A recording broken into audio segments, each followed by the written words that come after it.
Guys, I'll quickly read out these statements. Liverpool say this. Liverpool Football Club can confirm that our involvement in proposed plans to form a European Super League has been discontinued.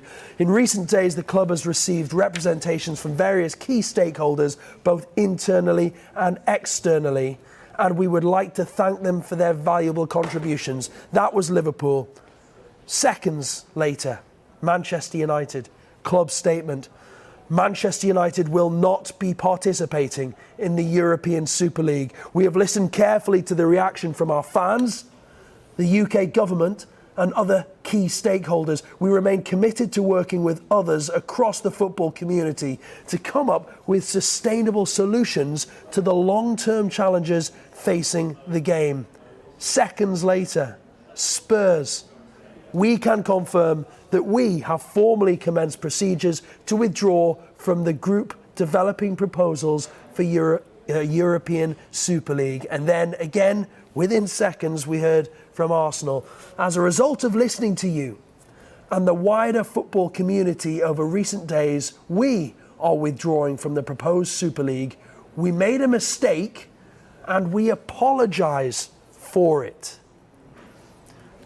Kaveh, Brian, back to you guys. I appreciate we're just receiving these as we speak.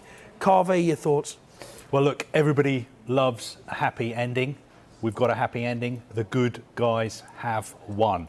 That is what has happened today. This morning, we woke up to this ludicrous, ridiculous interview from the chairman of this so-called breakaway European Super League, Florentino Perez, saying that he was here to save football, that football was going to be ruined if people didn't sign up and accept his plans for a European Super League. Well, just a few hours later, his plans are in total ruin. They're dead in the water. All the English clubs have pulled out now. And I think it's not enough just for these clubs to release statements and think that everybody is going to forgive them and forget about it. No, a lot of damage has been done. Significant that Arsenal, as you just mentioned, I think are the only club in their statement to have apologised. They actually have come out and said, we made a mistake, we're sorry. I think privately also people at Chelsea have acknowledged that they've made a mistake and they're going to learn from this. But this is not going to be enough. Just releasing a statement, not putting a face out to the public, not giving any interviews, being ashamed of the plans that they cooked up behind closed doors. It is not enough just to release a statement. It is not enough for fans, and it's also not enough for people in the Premier League, in the Football Association, in UEFA, in FIFA, and also the 14 other clubs who have stood united against these plans and had that Premier League meeting this morning. So yes, it is to be welcomed. All football fans will be delighted by this news this evening. But let's not forgive and let's not forget what these people did. And I will just finish by saying, don't blame the clubs. This is not the fault of the 6 clubs. A lot of very, very good people work at these clubs.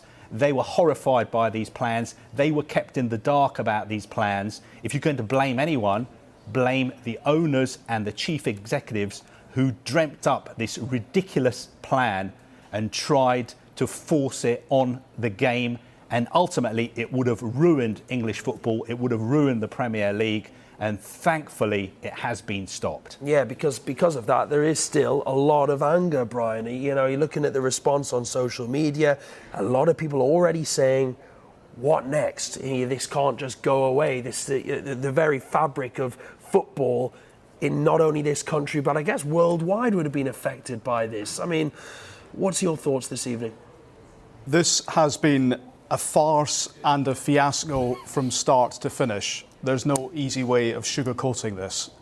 What we saw on Sunday night sent shockwaves throughout both English and European football. It led to condemnation, it led to anger, it led to frustration. Not one of the 6 Premier League owners or senior executives stepped forwards to give any kind of media interview or speak to the fans to explain their decision. There was a very brief statement issued on behalf of Joel Glazer as part of that statement. And what is going to be fascinating now is to see the internal reaction from within the Premier League to those 6 clubs. Yes, they have now signalled their intention to withdraw. They have now said they will be stepping away after listening and after responding to the supporters. But I was speaking to Richard Bevan, the League Managers Association Chief Executive, a short time ago, and he said that common sense has prevailed with pressure from all, especially the fans in the game, and congratulations to all for their speed in action. He does say, equally, those responsible for this utter shambles must and will be held to account. That's the LMA Chief Executive using the word shambles. This has been a shambles, and it has now been saved by the supporters. Cut. That's you wrapping the day, Alfonso. Sweet, sweet downtime. Work's done, load off. There's nothing down about my downtime. No. It's just so. I'm looking at everything that's happened over the past 48 hours, guys, and just thinking about the likes of Jurgen Klopp, Pep Guardiola, Jordan Henderson, all the Liverpool players, the guys who've come out at these clubs, because you made the point, don't maybe blame the clubs. They put their jobs on the line by criticising something that was being done, obviously at a higher level. I mean, these guys deserve a lot of credit, and the fans as well. Of course they do. This, for a long time, a lot of people have been saying one of the problems in English football is that these owners don't understand the game. They don't understand the culture and history of these clubs and of English football as a whole. Fans have been saying this for a long time. Over the past 48 hours, we have seen that what they have been saying is absolutely true. The people who cooked up these plans don't understand English football. They didn't understand, they couldn't get it into their heads that this was not going to be accepted, that nobody in English football was going to accept a closed shop. Nobody was going to accept this from top to bottom. It was a non-runner from the beginning.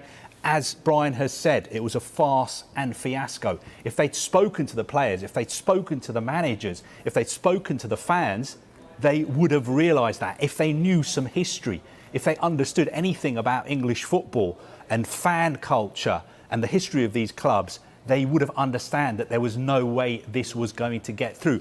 If it was going to get through, I suggest if you want to set up a Super League, then go about it in a different way. It's always going to be controversial, but at least try and set up a Super League with 2 divisions, with 40 clubs, so there's promotion and relegation between the clubs. Try and set up a Super League so there's a Women's Super League set up at the same time. Say that within 3 years we're going to have equal pay for women and male footballers in our Super League. Say that we're going to have within 3 years 50% of all the officials are going to be female. We're going to have 40% of all the executives are going to be black and Asian. This is the culture. This is what football supporters care about at the moment. They don't care about this crazy scheme that was dreamt up on Zoom calls by owners who don't come to this country, don't set foot in their stadiums and know nothing about English football. I'll just finish off by saying one of these owners, I was told, an owner of one of these big 6 clubs, went to a game to watch his side, and he was sitting in the director's box and he didn't know what colour shirt his side were playing in that day. He had to ask somebody sitting next to him, which team are we? And that's the owner of one of these clubs. And that just shows you how little they know about English football and how little they know about their clubs. And the one thing they're interested in is making money. And they thought that they'd hit the jackpot with this crazy scheme. And as Brian said, thanks to FIFA, UEFA, supporters, players, managers, journalists, broadcasters, everybody in the media and everybody getting together in the game, they have stopped this in its tracks. 3 ingredients, perfectly mixed. Join in wherever you are. I did that thing today. I was sitting on the train. I was looking at all the teams that have qualified for the Champions League who aren't in this supposed Big 6. You know, you're looking at the Evertons, the Newcastles, Leeds. You look at this season. I mean, Leicester's the great example. A team winning the title the way they did that. And the look at this season, West Ham flying. Just this idea that these clubs were going to be forgotten about. You understand pure anger and frustration that football fans were feeling. The Premier League prides itself on the competitiveness and the unpredictability of the competition. The alarm bells were ringing here when you had Premier League players messaging me in the last couple of days going, what on earth is going on? We've no idea. The clubs haven't told us anything. We don't know what's happening. If that's the players.